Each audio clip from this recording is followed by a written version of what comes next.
Day 18, Exodus 1. These are the names of the sons of Israel who went to Egypt with Jacob, each in his family: Reuben, Simon, Levi, Judah, Issachar, Zebulun, and Benjamin; Dan, Naphtali, Gad, and Asher. The descendants of Jacob numbered 70 in all. Joseph was already in Egypt. Now Joseph and all his brothers and all that generation died, but the Israelites were exceedingly fruitful. They multiplied greatly, increased in numbers, and became so numerous that the land was filled with them. Then a new king, to whom Joseph meant nothing, came to power in Egypt. "Look," he said to his people, "the Israelites have become far too numerous for us. Come, we must deal shrewdly with them, or they may become even more numerous. If war breaks out, we'll join our armies, fight against us, and leave the country." So they put slave masters over them to oppress them in forced labor, and they built Pithom and Ramses as store cities for Pharaoh. But the more they were oppressed, the more they multiplied and spread. So the Egyptians came to dread the Israelites and worked with them ruthlessly. They made their lives bitter with harsh labor in brick and mortar and with all kinds of work in the fields. In all their harsh labor, the Egyptians worked them ruthlessly. The king of Egypt said to the Hebrew midwives, whose name was Shiphrah and Fu, "When you are helping the Hebrew women during childbirth on the delivery stool, if you see that the baby is a boy, kill him, but if it is a girl, let her live." The midwives, however, feared God and did not do what the king of Egypt had told them to do. They let the boys live. Then the king of Egypt summoned the midwives and asked them, "Why have you done this? Why have you let the boys live?" The midwives answered Pharaoh, "Hebrew women are not like Egyptian women. They are vigorous and give birth before the midwives arrive." So God was kind to the midwives, and the people increased and became even more numerous. And because the midwives feared God, he gave them families of their own. Then Pharaoh gave this order to all the people: "Every Hebrew boy that is born you must throw into the Nile, but let every girl live." Exodus 2. Now a man of the tribe of Levi married a Levite woman, and she became pregnant and gave birth to a son. When she saw that he was a fine child, she hid him for 3 months.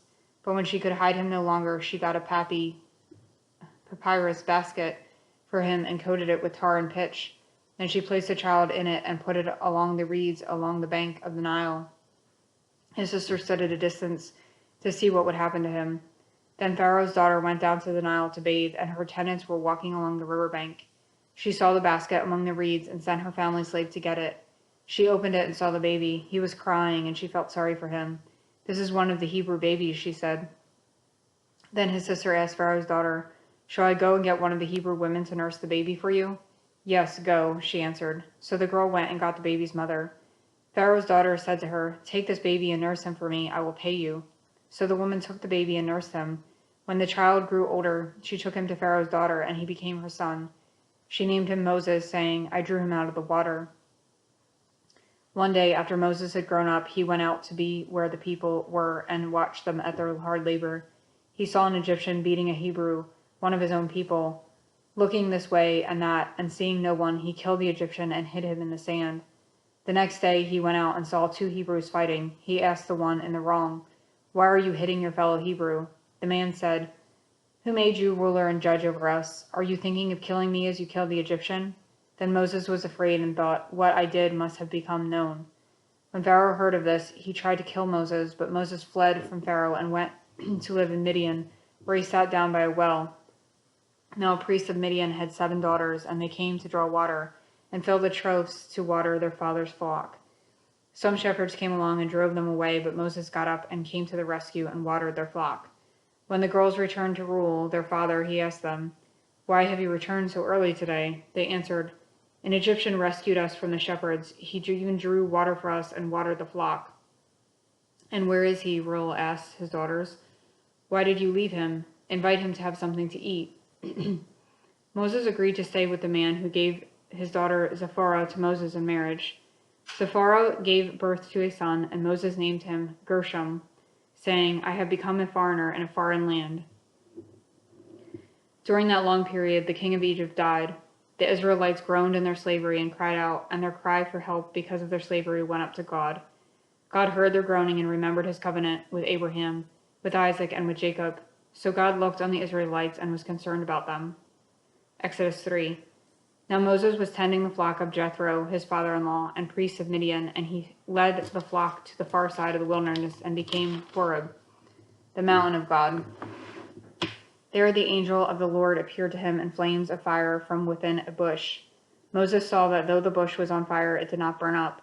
So Moses thought, I will go over and see the strange sight, why the bush does not burn up. When the Lord saw that he had gone over to look, God called to him from within the bush, Moses, Moses. And Moses said, Here I am. Do not come any closer, God said. Take off your sandals, for the place where you are standing is holy ground. Then he said, I am the God of your father, the God of Abraham, the God of Isaac, and the God of Jacob. At this, Moses hid his face because he was terrified to look at God.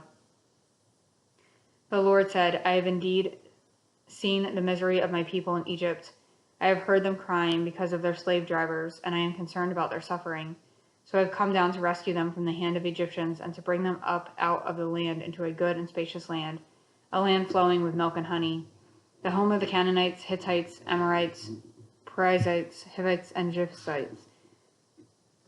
And now the cry of the Israelites has reached me, and I have seen the way the Egyptians are oppressing them.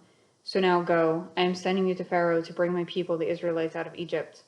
But Moses said to God, Who am I that I should go to Pharaoh and bring the Israelites out to Egypt? And God said, I will be with you, and this will be the sign to you that it is I who have sent you. When you have brought the people out of Egypt, you will worship God on the mountain. Moses said to God, Suppose I go to the Israelites and say to them, The God of your fathers has sent me to you, and they ask, What is his name? Then what shall I tell them? God said to Moses, I am who I am. This is what you are to say to the Israelites, I am has sent me to you. God also said to Moses, Say to the Israelites, The Lord, the God of your fathers, the God of Abraham, the God of Isaac, the God of Jacob has sent me to you. This is my name forever, the name you shall call me from generation to generation. Go, assemble the elders of Israel and say to them, The Lord, the God of your fathers, the God of Abraham, Isaac, and Jacob, appeared to me and said, I have watched over you and have seen what has been done to you in Egypt, and I have promised to bring you out of your misery in Egypt into the land of Canaanites, a land flowing with milk and honey. The elders of Israel will listen to you. Then you and the elders are to go to the land of Egypt and say to him, The Lord, the God of the Hebrews, has met us. Let us take a 3-day journey into the wilderness to offer sacrifices to the Lord our God. But I know that the king of Egypt will not let you go unless a mighty hand compels him. So I will stretch out my hand and strike the Egyptians with all the wonders that I have performed among them, and that he will let you go. And I will make the Egyptians favorably disposed toward the people, so that when you leave, you will not go empty-handed. Every woman is to ask her neighbor and any woman living in her house for articles of silver and gold, and for clothing, which you will put on your sons and daughters. And so you will plunder the Egyptians.